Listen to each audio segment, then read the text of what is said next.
యువతరం శిరమెత్తితే నవతరం గళమెత్తితే లోకమే మారిపోదా, చీకటే మాసిపోదా అన్నాడు నార్ల చిరంజీవి ఎన్నో ఏళ్ల క్రితం. అయితే యువతరం నిజంగా ఇప్పుడు శిరమెత్తే స్థితి, గళమెత్తే స్థితి ఉన్నదా? ఇప్పుడు యువతరం ఎదుర్కొన్నటువంటి సమస్యలు ఏమిటి?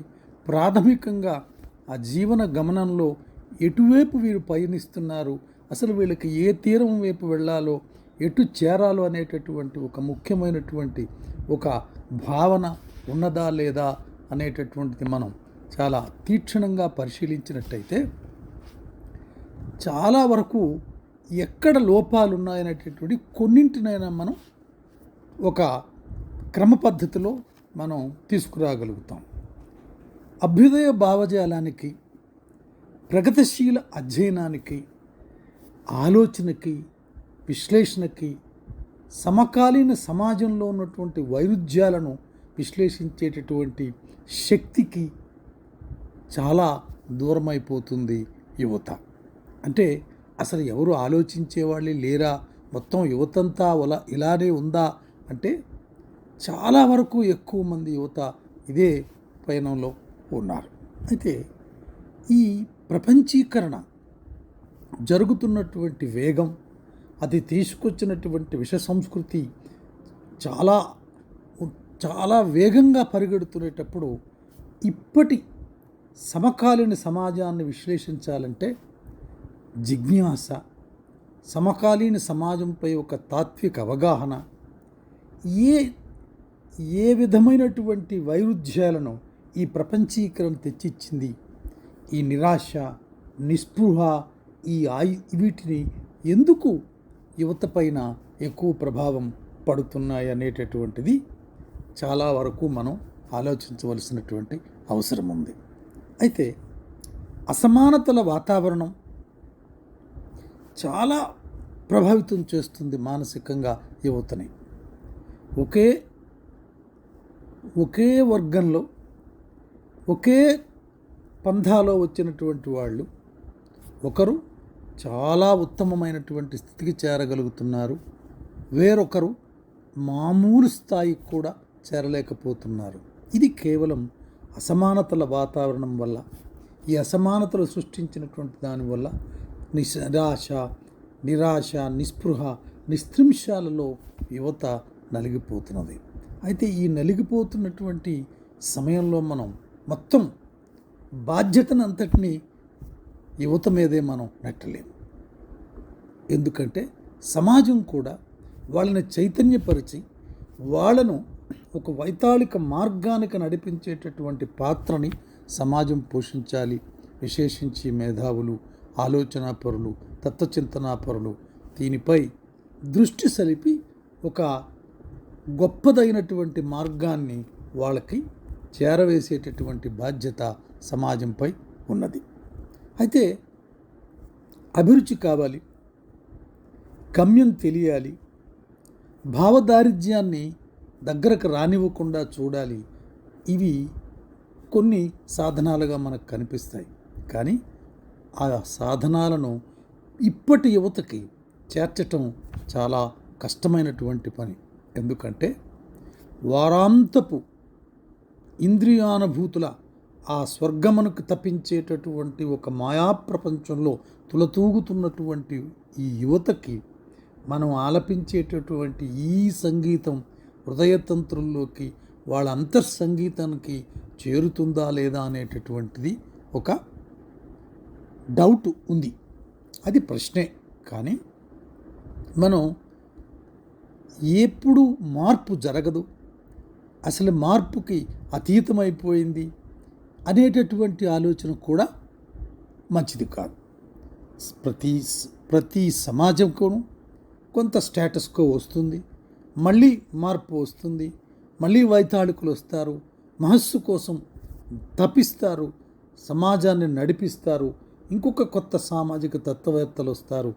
మారిన ప్రపంచంలోనికి, మారిన గమనంలోనికి ఏ విధంగా మనస్సులో తీసుకొని పోయి ఒక అభ్యుదయ భావజాలంలోకి, ప్రగతిశీలమైనటువంటి యువతకి మలుపు తీసుకొస్తారనేటటువంటిది ఒక ఆశతోనే మనం వెళ్ళాలి.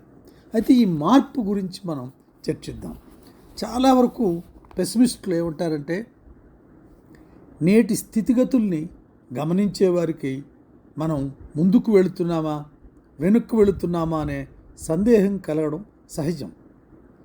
యుగ యుగాలుగా మానవుడు లేవనెత్తిన ఉద్యమాలు, విప్లవాలు, యుద్ధాలు చేసిన త్యాగాలు ఇవన్నీ వ్యర్థమా?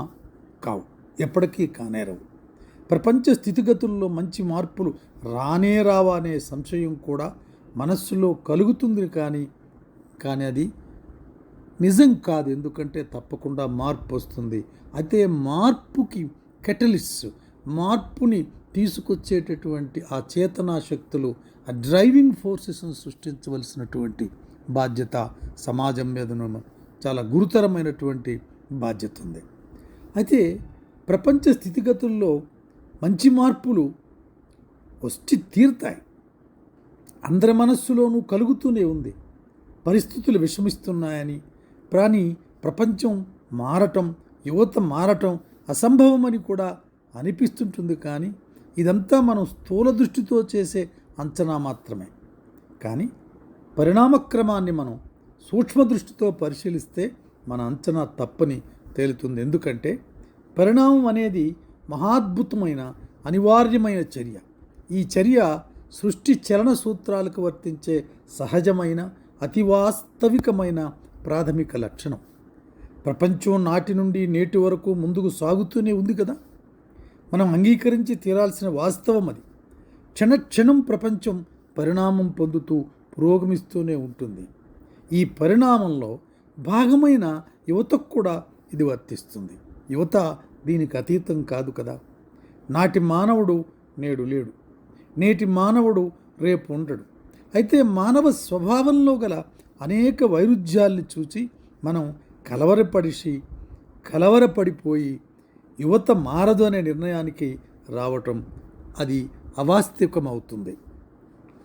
ఆధునిక మానవునిగా రూపొందాలనే విషయం మనం గ్రహించాలంటే సూక్ష్మాతి సూక్ష్మ దృష్టితో మనిషి ప్రవర్తనని పరిశీలించవలసి ఉంటుంది, అంచనా వేయవలసి ఉంటుంది.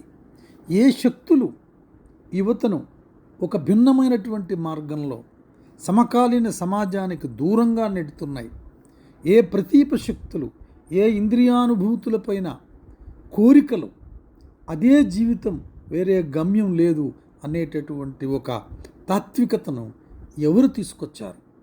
ఈ పెట్టుబడిదారీ సమాజం, ఈ బహుళ జాతి సంస్థలు తీసుకొచ్చినటువంటి సంస్కృతి కేవలం జీవితం అంటే వారాంతపు 2 రోజులు అనేటటువంటి ఆ సిద్ధాంతానికి ఎందుకు యువతని డ్రైవ్ చేస్తుంది అంటే అందులో వాళ్ళకి మితిమించిన స్వార్థం ఉంది.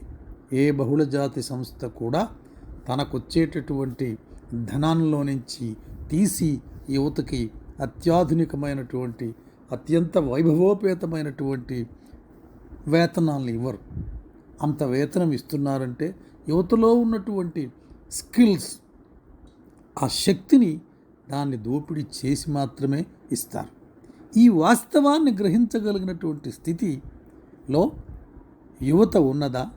ఆ సత్యం వైపు ప్రయాణం చేయటానికి కావలసినటువంటి సంపద, ఆ ఆత్మ సంస్కార సంపద, ఆ పరిశీలన, ఆ విశ్లేషణ వీళ్ళకి ఎంతవరకు వస్తాయనేటటువంటిది కూడా సమాజం అలా అభిలషిస్తూనే విశ్లేషణ చేయవలసినటువంటి ఉంది. అయితే ఈ పరిశీలనకు కావలసింది మనకు సహేతుకమైన దృష్టితో పాటుగా ఏది మంచి ఏది చెడు అనే విచక్షణా శక్తి కూడా అవసరం. అంతేకాకుండా ఆధునికతను అర్థం చేసుకోగల విశాల దృక్పథం, ఒక మార్పుకి ఆహ్వానం పలకగలిగినటువంటి సహృదయం, శాస్త్రజ్ఞానాన్ని అంగీకరించే శాస్త్రీయ దృక్పథం సమాజంలో ఉండాలి. సమాజం ద్వారా యువతకి అది ఒక గొప్ప గీతాన్ని, గొప్ప మార్గాన్ని ఇచ్చేటటువంటి శక్తిగా ఉండాలి. నిగూఢమైన మానవ మనస్తత్వాన్ని అంచనా వేసే శక్తితో పాటుగా పరిస్థితుల ప్రాబల్యాన్ని కూడా దృష్టిలో పెట్టుకోగలగాలి. ఇవేమీ లేకుండా అందరం ఒకే విధమైన మాటల్ని వల్లివేస్తూ అబ్బే యువత మారదండి, మారటం మనం చూడం అని నిట్టూర్పులు వదలటం సమంజసం కాదు. మనం చూడకపోవటం ఏమిటి? మనం ఎన్నో మార్పులను చూసాం, చూస్తున్నాం, చూడబోతాం. మార్పుని అర్థం చేసుకొని అంగీకరించే మనస్తత్వాన్ని మనం అలవరుచుకోకపోవటం చేతనే 10 మంది మాట్లాడే మాటలనే మనం పలుకుతుంటాం. అయితే యువత మనమెరిగిన కాలంలో కూడా కొన్ని దశాబ్దాల్లో ఎన్నో విప్లవాలు తీసుకొచ్చారు. యువత ఎన్నో చాలా ప్రోగ్రెసివ్ ఫోర్స్గా సమాజంలో పనిచేసింది. చాలా స్వార్థరహితంగా ఎన్నో విధాల సమాజానికి ఉపయుక్తమైనటువంటి పనులు యువత చేసింది. అయితే ఇప్పుడు యువతని ఏ పరిస్థితుల్లో వాళ్ళు ఒక ప్రక్కకు వెళ్ళిపోతున్నారో ఆ ప్రక్క నుంచి సరైన మార్గానికి నడిపించేటటువంటి బాధ్యత సమాజానిది, సమాజంలో ఉండేటువంటి మేధావులది, చైతన్యపరులది. చైతన శక్తి ఏమిటి అని యువతకు ప్రబోధించి చెప్పి మార్పు తీసుకురాగలిగినటువంటి మనుషులపైన ఆధారపడి ఉంది. మనం ఎన్నో మార్పులు చూసాం. మాట్లాడే మాటల్ని మనం పలుకుతుంటాం. మానవ శ్రేయస్సుకు దోహదపడే మార్పుల పట్ల మనకు నిశితమైన అవగాహన ఉంటే చక్కగా మాట్లాడగలుగుతాం. మార్పు ఇంకా రావాలని, అది మనిషిని ముందుకు తీసుకొని వెళ్ళాలని ఆశిస్తూ ఆశావహంగా జీవిస్తాం. ఆశావహాన్ని కోల్పోయినట్టయితే ప్రగతి ఏమాత్రమూ లేదు. అయితే మనిషిని ముందుకు తీసుకొని వెళ్ళే మార్పు పట్ల ముందు మనకు ఒక స్పష్టత ఉండాలి. ఆ స్పష్టత ఉండాలంటే ముందు మనం ఆధునికతను అంగీకరించే మనస్తత్వాన్ని కలిగి ఉండాలి. అప్పుడే సమాజ పరిణామానికి యువత తన వంతు తోడ్పాటు అందించిన వారమవుతాం. మన ప్రవర్తనలో, మన ఆలోచన విధానంలో, మనం ఏర్పరచుకునే లక్ష్యాలలో అన్నింటిలో సమాజాన్ని ముందుకు తీసుకుని వెళ్ళే శక్తిగా యువతని మనం నిర్మించగలుగుతాం. ఇవేమీ లేకుండా, మన వంతు ప్రయత్నం లేకుండా యువత మారాలనుకోవటం హాస్యాస్పదమవుతుంది. సమాజం అంటే మనల్ని కలుపుకునే సమాజం. మనం లేకుండా సమాజం లేదు. యువతతో పాటు మనం కూడా ఉన్నదే సమాజం. సామాజిక స్థితిగతుల్లో గల అనేక అవకతవకలకు మనం కూడా బాధ్యులమనే విషయం మరవకూడదు. ఏదైనా ఒక లక్ష్యంతో ముందుకు సాగుతున్న వ్యక్తిని చుట్టూ ఉన్నవారు నీ ఒక్కడవే మార్చేసేటట్టున్నావే అంటూ హేళన చేయడం మనం వింటుంటాం.